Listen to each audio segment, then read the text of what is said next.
है भारत के सांस्कृतिक विरासत के स्थल, यानी कौन कौन से हमें हमारे सांस्कृतिक विरासत हैं और उनके स्थल हैं, उसके बारे में यहाँ पे जानेंगे।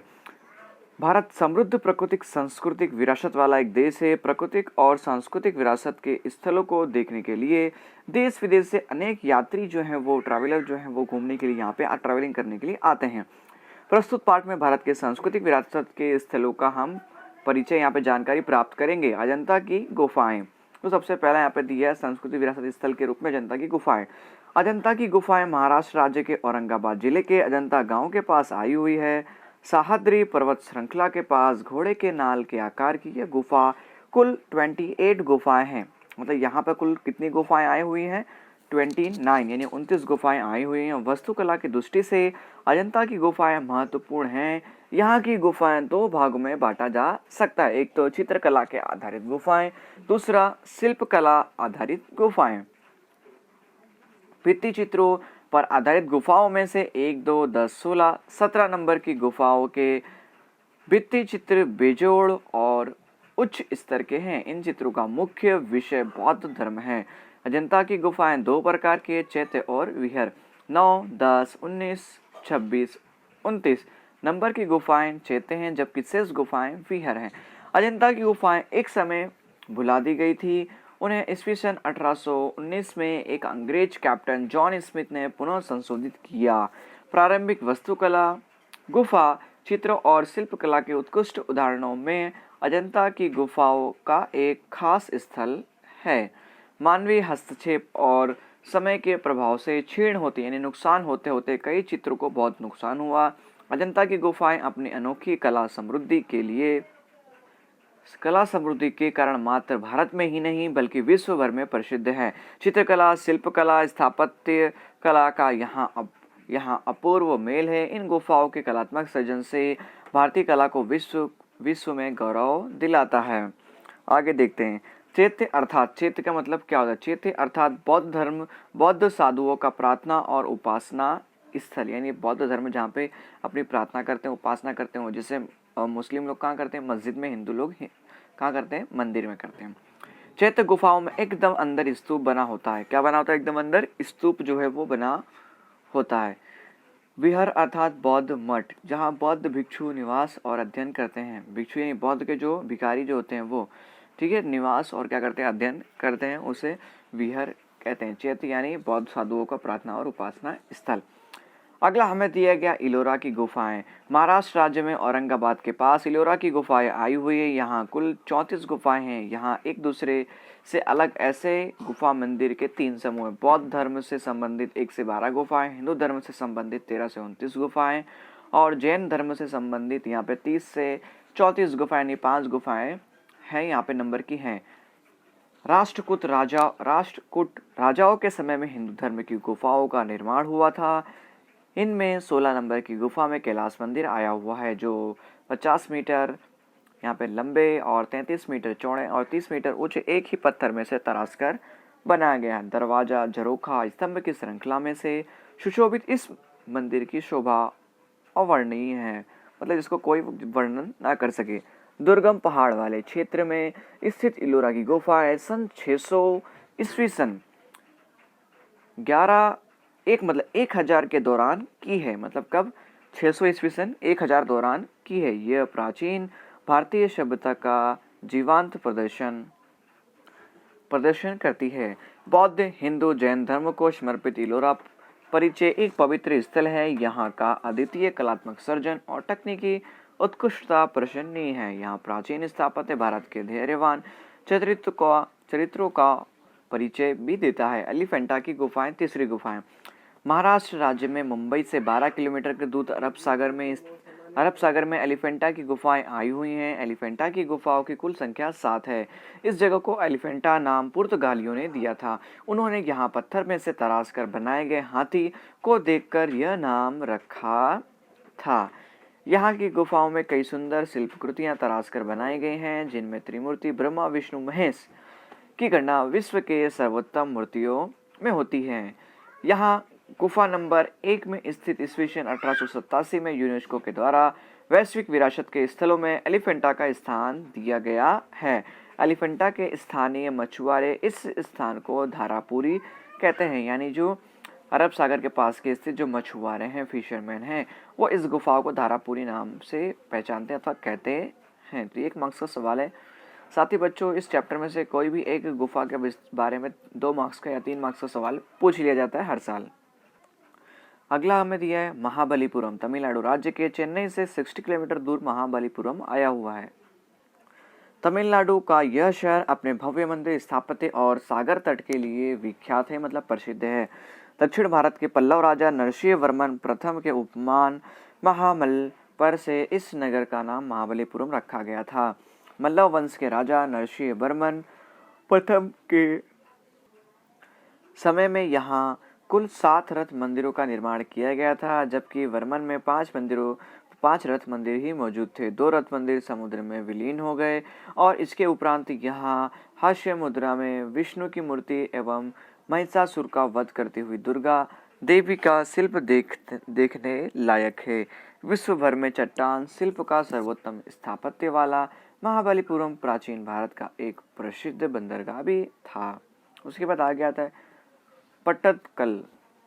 यहाँ पे कह सकते हैं पट्टदकल कर्नाटक राज्य में बादामी से 16 किलोमीटर की दूर पट्टदकल नामक एक नगर है। पट्टदकल चालुक्य वंश की राजधानी है। 7वीं और 8वीं सदी में मंदिर यहाँ पे निर्मित यहाँ के मंदिर में नागर और द्रविड़ शैली का उपयोग हुआ है।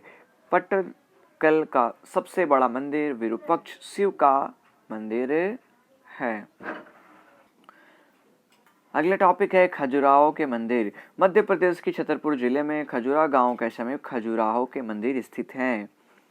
बुंदेलखंड के चंदेल राजाओं की राजधानी खजुराहो थी। इन राजाओं के समय 1950 से 1050 तक में यहाँ लगभग 80 मंदिरों का निर्माण हुआ है, जबकि आज 25 ही मंदिर मौजूद हैं। इन मंदिरों में अधिकांशतः शैव मंदिर हैं। इन सभी मंदिरों की रचना शैली और उनका शिल्प विधान लगभग एक समान है। इनमें 64 योगिनी का मंदिर मुख्य है। यह मंदिर अपने तोरण और अलंकारिक शैली के लिए प्रसिद्ध है। प्रारंभिक समय के ये सभी मंदिर ग्रेनाइट के पत्थरों के बनाए गए हैं। खजुराहो के मंदिर नागर शैली में निर्मित हैं। देश विदेश के हजारों प्रवासी खजुराहो के मंदिर की शिल्प कला, मूर्तिकला, वास्तुकला देखकर मंत्र मुग्ध हो जाते हैं। अगला बच्चा कोकार्ण का सूर्य मंदिर, इसे काला पेगड़ा नाम से भी पहचाना जाता है। ये हर साल एक बोर्ड में आने वाला एक इंपॉर्टेंट क्वेश्चन है, जिसको आप नोट डाउन कर लेना है। ये और खजुराहो का मंदिर, साथ ही ऊपर जितनी भी हम गुफाएं पढ़े, तीनों में से कोई एक गुफाएं पूछी जाती हैं। ओडिशा राज्य के पुरी जिले में बंगाल की खाड़ी के समीप कोकार्ण का सूर्य मंदिर आया हुआ। यह मंदिर का निर्माण 13वीं सदी में गंगवंश के राजा नरसिंह वर्मन प्रथम के समय में हुआ था। यह रथ मंदिर 7 अश्वों वाला, अश्व मतलब घोड़ा यहाँ पे, सूर्य के रथ के स्वरूप में है, जिसमें 12 बड़े पहिए हैं। ये पहिए मंदिर के आधार को सुंदरता प्रदान करते हैं। मतलब इसके पैर के ऊपर ही ये चक्के जो दिखते हैं आपको, उसके ऊपर ही इस मंदिर को बनाया गया और वर्ष के 12 महीने को प्रतिबिंब करता है और कह सकते हैं यहाँ पे 12 घंटों को भी यहाँ पे बताता है। पहिए के प्रत्येक चक्र में 8 मोती तीलियां हैं जो दिन के 8 प्रहर दर्शाती हैं। चित्रांकन और विषय वैविध्य की दृष्टि से यह मंदिर अद्वितीय है। यह मंदिर का निर्माण काले पत्थरों से हुआ है, इसलिए इसे काला पेगोड़ा के नाम से भी पहचाना जाता है। तो काला पेगोड़ा के नाम से क्यों पहचाना जाता है? क्योंकि यह मंदिर का निर्माण जो है वो काले पत्थरों से किया गया है, इसलिए इसे काला पेगोड़ा नाम से भी जाना जाता है। मंदिर का नाम क्या है? कोकार्ण का सूर्य मंदिर। दिव्य, सांसारिक और सजावटी तीनों प्रकार की शिल्पों में 13वीं सदी की ओडिशा की संस्कृति और सभ्यता प्रतिबिंब होती है। अगला मंदिर दिया गया बृहदेश्वर मंदिर। तो बच्चों ये कोई इतना इंपॉर्टेंट मंदिर नहीं है, एग्जाम में दृष्टि से नहीं आता है। बृहदेश्वर मंदिर तमिलनाडु राज्य के तांजावुर यानी तंजौर कहा जाता है। तंजौर में बृहदेश्वर मंदिर आया हुआ है। यह मंदिर का निर्माण 1003 ईस्वी सन 1010 के समय के दौरान हुआ था। यह मंदिर महादेव शिव का है, इसलिए इसे बृहदेश्वर मंदिर कहा जाता है। चोल वंश के राजा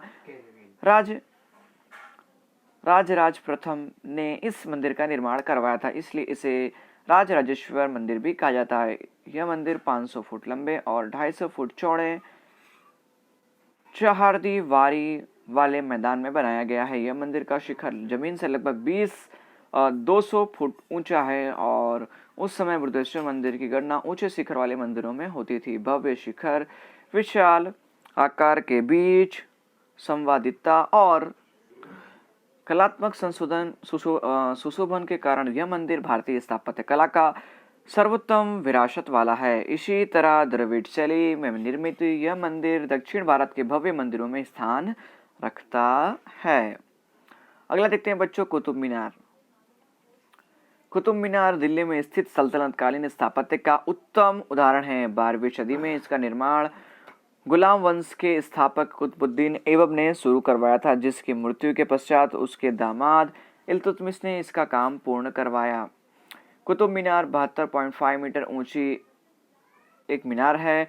इसके भूतल का घेरा जो है वो 13.75 मीटर, यानी जमीन के अंदर घेरा कितना है, इसे 13.75 यानी 13.5 मीटर जो है यहाँ पे इसको अंदर दबाया गया है, मतलब इसके नीचे दबाया गया जमीन के अंदर, जो ऊंचाई पर जाने पर 2.75 मीटर हो जाता है, यानी नीचे बहुत बड़ा और ऊपर छोटा हो जाता है।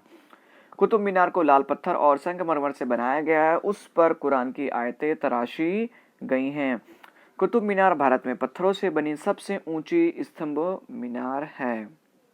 अगला टॉपिक हमें दिया गया हम्पी। हम्पी कर्नाटक राज्य के बेल्लारी जिले के हॉसपेट तहसील में स्थित है। हम्पी विजयनगर साम्राज्य की राजधानी है। विजयनगर के शासक कला प्रेमी थे। उनके शासनकाल में विजयनगर राज्य में स्थापत्य की विशिष्ट शैली का विकास हुआ है। उसके बाद विजयनगर स्थापत्य शैली की मुख्य विशेषता विशाल पत्थरों को तराशकर बनाया गया भव्य, ऊंचा और कलात्मक स्तंभ है। स्तंभ और स्तंभावलियों पर देवों, मनुष्य, पशु, पक्षियों, योद्धाओं, नर्तकी वगैरह के अत्यंत सुंदर और कलात्मक शिल्प को तराशे गए हैं। विजयनगर साम्राज्य में हम्पी नगर में कृष्णदेवराय के समय विट्ठल मंदिर और हजारा मंदिर का निर्माण हुआ है, मतलब हजारा राम मंदिर का निर्माण हुआ। इसके उपरांत यहाँ विरूपाक्ष मंदिर, श्री कृष्ण और अच्युत राय के मंदिर भी आए हुए हैं। हुमायूं का मकबरा। हुमायूं का मकबरा दिल्ली में स्थित है। यहाँ मुगल कालीन स्थापत्य का श्रेष्ठ उदाहरण है। हुमायूं की मृत्यु के बाद उनकी पत्नी हमीदा बेगम ने इस मकबरा का निर्माण करवाया है। मकबरे का निर्माण ईरानी शैली में हुआ है, जिसमें लाल पत्थर के साथ सफेद पत्थर का उपयोग भी कुशलता पूर्वक किया गया है। तो बच्चों यहाँ हमने देखा हुमायूं की बीवी का नाम क्या था, हमीदा बेगम था। अब अगला टॉपिक हमारा दिया आगरा का किला, यानी जिसे लाल किला भी कहते हैं। उत्तर प्रदेश के आगरा जिले में स्थित यह किला लाल पत्थरों से बना हुआ, इसलिए इसे लाल किला भी कहा जाता है अथवा तो आगरा का किला भी कहा जाता है।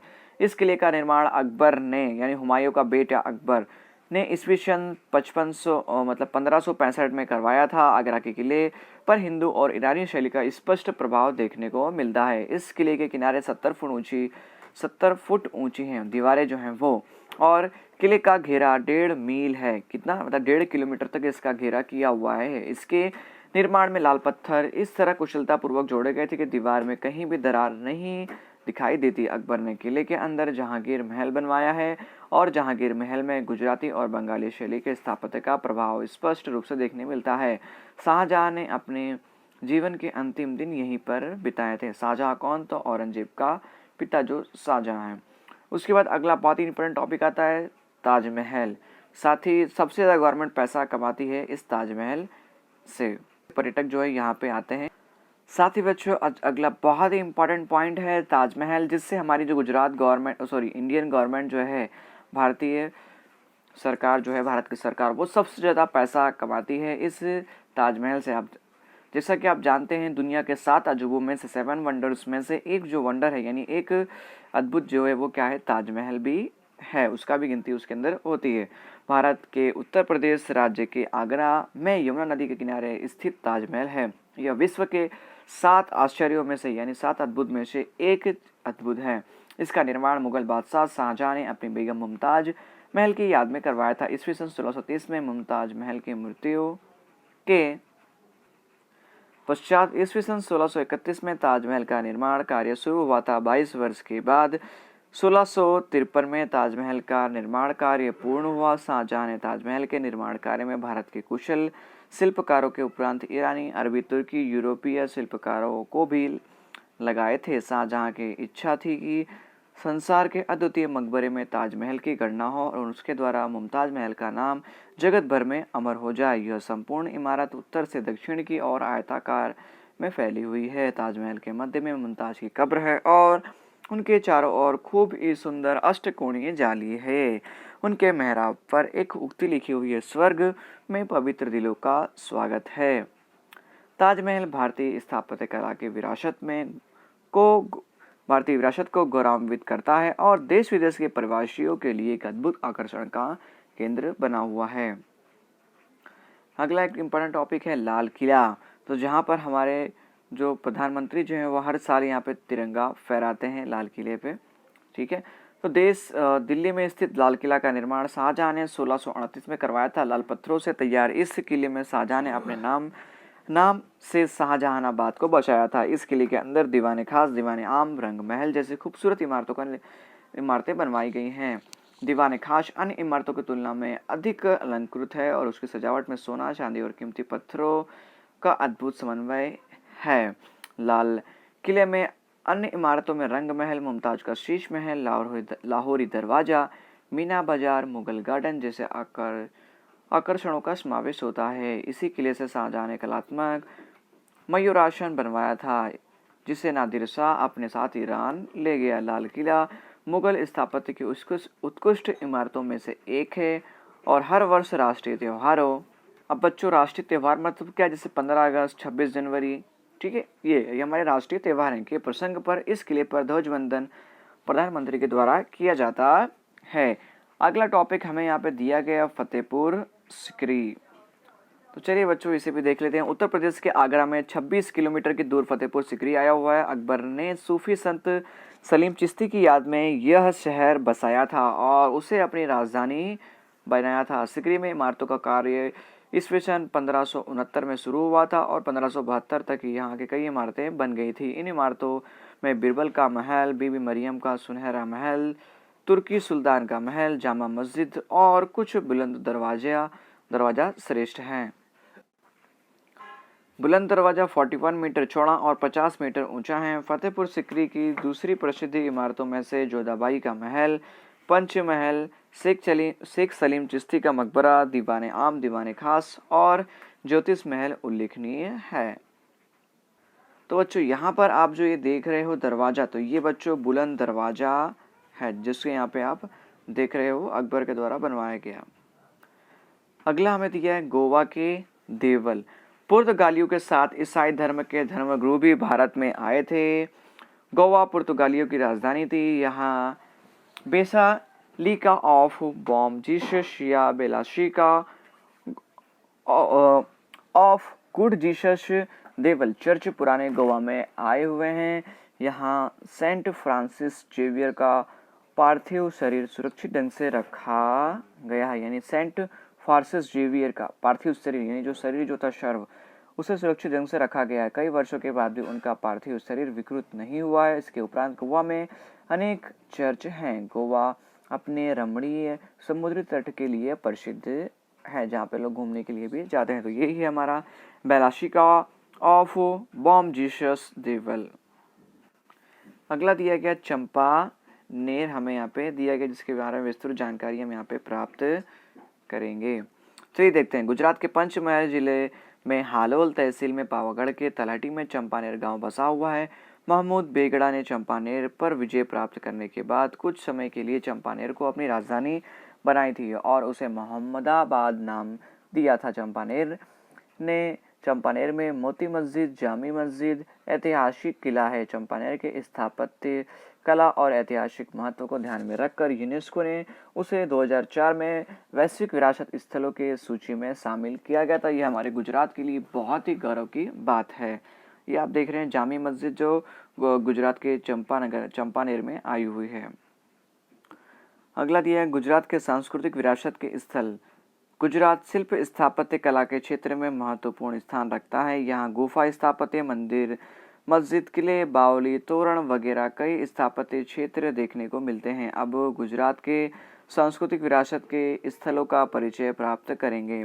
धोलावीरा और लोथल दोनों सिंधु सभ्यता के नगर थे। धोलावीरा कच्छ के बचाओ तहसील के खादी द्वीप में आया हुआ है। धोलावीरा अपने आदर्श नगर रचना हड़प्पी संस्कृति के व्यापार वाणिज्य के केंद्र के लिए प्रसिद्ध है। आज से लगभग 5000 वर्ष पहले इस नगर में गहना बनाने तथा मनका बनाने के केंद्र देखने को मिलते थे। लोथल अहमदाबाद भावनगर हाईवे के समीप एक पुरातत्वीय स्थल है, यानी पौराणिक स्थल है, जो प्राचीन समय में व्यापार वाणिज्य से फलता फूलता और सुविधा से युक्त हड़प्पीय संस्कृति का बंदरगाह था धोलावीरा। अगला टॉपिक बच्चों आप जो देखने वाले हैं जूनागढ़। तो जूनागढ़ के अंदर ये वहाउद्दीन वजीर का मकबरा आया हुआ है, जिसके बारे में विस्तृत जानकारी यहाँ पे हम प्राप्त करेंगे। जूनागढ़ में अशोक का शिलालेख, खापरा कोड़िया की बौद्ध गुफाएं, ऊपरकोट जैन मंदिर, दामोदर कुंड, अड़ीकड़ी की बावली, पुराना राजमहल, नवगढ़ कुआं, उसके बाद मोहब्बत खान का मकबरा, वहाउद्दीन वजीर का मकबरा आदि दर्शनीय स्थल हैं। महाशिवरात्रि के अवसर पर गिरनार के तलहटी में भावनाथ का विशाल मेला लगता है। तो यहाँ पे आप जो मंदिर देख रहे हैं, यहाँ पे मकबरा, ये वहाउद्दीन वजीर का मकबरा है। अहमदाबाद की पहचान ऐतिहासिक नगर के रूप में होती है। अहमदाबाद में भद्र का किला, जामा मस्जिद, रानी शिबरी की मस्जिद, सरखेज का रोजा, काकरिया तालाब, झूलते मीनार, सिटी सैयद की जाली, हट्टी सी का डेरा यानी मंदिर, रानी रूपमती की मस्जिद आदि दर्शनीय स्थापत्य हैं। सारंगपुर दरवाजा के बाहर राजपुर गोमतीपुर में स्थित झूलती मीनार अपने रहस्यमय कंपन के लिए प्रसिद्ध है। झूलती मीनार जो है वो अतिशय बारीक और सुंदर वनस्पतिक और भौमितिक रचना के कारण सीधे सैयद की जाली बहुत विख्यात है। यहाँ पे आप देख रहे हैं ये सीधे सैयद की जाली। उसके बाद बच्चों अगला टॉपिक हमें यहाँ पे दिए गए पाटन, जो उत्तर भारत में उत्तर गुजरात का हिस्सा है। पाटन में सहस्त्रलिंग तालाब, रानी सिबरी की वाव, रानी सती की वाव और सिद्धपुर में स्थित रुद्र महल देखने लायक स्थापत्य है। पाटन से 26 किलोमीटर की दूर आए सिद्धपुर में रुद्र महल के भग्न अवशेष महल की भव्यता का परिचय देते हैं। भीमदेव प्रथम की रानी उदयमती ने प्रजा के लिए पानी की व्यवस्था है तो वाव यानी बावली का निर्माण करवाया था, जिसे आज रानी की वाव कहते हैं। ईस्वी सन 1140 में सिद्धराज जैसे ने सहस्त्रलिंग तालाब का निर्माण करवाया था। इसके उपरांत वडनगर में किला, शर्मिष्ठा तालाब और कीर्ति तोरण दर्शनीय स्थल है। वहाँ के पत्थर के 2 स्तंभों पर कमान जैसी रचना करके यह तोरण बनाया गया है। मेश्व नदी के किनारे स्थित श्याम लाजी मंदिर प्राचीन यात्रा स्थल है, उसकी स्थापत्य कला अजोड़ है। तो बच्चों आप यहाँ पर इस जो मैप के अंदर देख रहे हैं ये मैप, तो यहाँ पर आप जो रेड रंग से देख रहे हैं, ठीक है, यानी जो हमारा ट्रायंगल टाइप का शेप जो देख रहे हैं यहाँ पे, वो जो है वो प्राकृतिक विरासत के स्थल हैं। जबकि आप जो सर्कल देख रहे हैं गोल कलर का, ठीक है, वो जो हमारा क्या है यहाँ पे सांस्कृतिक विरासत के स्थल हैं। तो रेड जहाँ पे जैसे एलिफेंटा की गुफाएं हो गई, फिर ये पश्चिम घाट हो गया, ठीक है, यहाँ पे हिमालय राष्ट्रीय उद्यान हो गया। तो ये सारे जो हैं ये सब क्या है प्राकृतिक विरासत के स्थल है। जबकि यहाँ पे जो सर्कल आप देख रहे हैं गोल गोल ब्लू कलर का, तो ये सारे क्या हैं हमारे सांस्कृतिक विरासत के स्थल हैं। इसे आपको अच्छे से देख लेना है। तो राष्ट्रीय विरासत के स्थल हमने यहाँ पे देख लिए। क्षत्रप काल के दौरान गुजरात में कई स्तूपों और विहारों का निर्माण हुआ था। इसमें जूनागढ़ का किला, बोर देवी तथा श्याम लाजी के समीप देव की मोरी, जूनागढ़ गिरनार में हटवा बौद्ध स्तूप के अवशेष प्राप्त हुए हैं। इसके उपरांत वावा प्यारा, ऊपरकोट, खपरा, कोड़िया, खम्बालीड़ा, तजाला, साड़ा, डांग, छिछुरीझर, कड़िया, डूंगर वगैरह स्थलों पर गुफा स्थापत्य हैं। और इतना भी जानिए भी देख लेते हैं हम यहाँ पे। वाव का सीढ़ियों वाला कुआं, सीढ़ियों के 1, 2, 3, 4 मुख्य और 3, 6, 9 या 12 कुट मंजिल हैं। वाव के मुख्य प्रकार जो है वो नंदा, भद्रा, जया और विजया है। गांधीनगर के पास अड़ालज की वाव, पाटन की रानी की वाव, जूनागढ़ की अड़ीकड़ी की वाव, उपरांत नडियाद का यहाँ पे महमदाबाद, उमरेठ, उसके बाद कपड़वंज, वटवाड़, कलेश्वरी, महिसागर जिला वगैरह स्थलों पर भी वाव हैं। महानगर जिले के पारिताना के शत्रुंजय पर्वत पर अनेक जैन मंदिर आए हुए हैं। इनमें से कुछ मंदिर का निर्माण ईसवी सदी में हुआ था। महसाणा जिले के खेरालू तहसील के डीबा गांव के निकट पहाड़ियों पर तरंगा तीर्थ आया हुआ है। यहाँ तारा माता का मंदिर भी है। गिर सोमनाथ जिले में स्थित सोमनाथ मंदिर और देवभूमि द्वारका का द्वारकाधीश मंदिर भव्य ऐतिहासिक विरासत वाला है। गुजरात की सांस्कृतिक विरासत की यह सूची अभी पूर्ण नहीं है। इनके अतिरिक्त अन्य स्थल भी हैं जो गुजरात की सांस्कृतिक विरासत को समृद्ध बनाते हैं। दक्षिण भारत के प्राचीन मंदिर के स्थल। दक्षिण भारत के प्राचीन मंदिर अपनी अलग शैली के लिए खास विख्यात थे। दक्षिण भारत के मंदिर द्रविड़ शैली के थे। इन मंदिरों का भवन पिरामिड के जैसा होता है जो कई मंजिलों के होते हैं। इनके ऊपर एक आकर्षक पत्थर रखा गया जाता है। इन मंदिरों का चौगान विशाल होता है। प्राचीन समय में दक्षिण भारत में कुछ मंदिर नीचे दिए गए हैं। महाबलीपुरम जो महाबलीपुरम तमिलनाडु के अंदर आया हुआ, कैलाश मंदिर कांजीपुरम तमिलनाडु के अंदर आया हुआ है, बृहदेश्वर मंदिर तंजावुर ये जैसे तंजौर तमिलनाडु में आया हुआ है, विरूपाक्ष मंदिर पट्टदकल कर्नाटक में आया हुआ है, और यहाँ पे परशुरामेश्वरम मंदिर जो भुवनेश्वर उड़ीसा में आया हुआ है। साथ ही कह सकते हैं आप काला पेड़ों का मंदिर वो भी उड़ीसा के अंदर आया हुआ है। उसके बाद बैकुंठ पेरुमल मंदिर जो कांजीपुरम तमिलनाडु के अंदर आया हुआ है। अगला दिया यहाँ पे भारत के तीर्थ स्थल कौन कौन से उसके विषय में यहाँ पे हम जानकारी प्राप्त करेंगे। तो चलिए देखते हैं। प्राचीन समय में भारत तीर्थ भूमि रहा है। भारत के लोग विविध स्थलों की यात्रा पर जाते हैं। भारत में 4 धाम 12 ज्योतिर्लिंग की यात्रा प्रचलित है। 4 धाम में बद्रीनाथ उत्तराखंड, रामेश्वरम तमिलनाडु, द्वारका जो गुजरात में, जगन्नाथपुरी उड़ीसा का समावेश होता है। इसके उपरांत 51 शक्तिपीठों की अमरनाथ की यात्रा भी महत्वपूर्ण मानी जाती है। गिरनार, शत्रुंजय और नर्मदा की परिक्रमा का भी विशेष महत्व है। भारत में समृद्ध सांस्कृतिक विरासत का भंडार है। इस तरह भारत के सांस्कृतिक विरासत के स्थलों ने विश्व में भारत को एक अलग पहचान दी है। देश विदेश के पर्यटक भारत के स्थापत्य कला की मुलाकात के लिए नियमित आते रहते हैं और उनमें देश के पर्यटन उद्योग को आर्थिक लाभ मिलता है। यूनेस्को ने वैश्विक विरासत के स्थलों में भारत के 32 प्राकृतिक और सांस्कृतिक विरासत स्थलों को समावेश किया है। किसने? यूनेस्को ने।